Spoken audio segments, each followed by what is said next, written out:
be a problem. You're a natural. By now I'm sure you've noticed the older models sitting in the back room. Those are from the previous location, and we just use them for parts now. The idea at first was to repair them.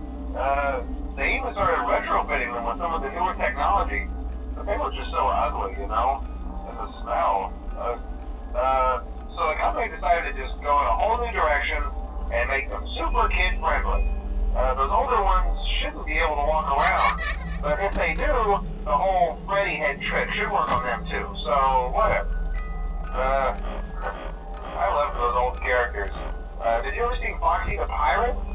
Oh wait, Foxy. Oh yeah, Foxy. Hey listen, that one was always a bit twitchy. I'm not sure if the Freddy head trick will work on Foxy. If for some reason he activates during the night, and you see him standing at the far end of the hall, just flash your light at him from time to time.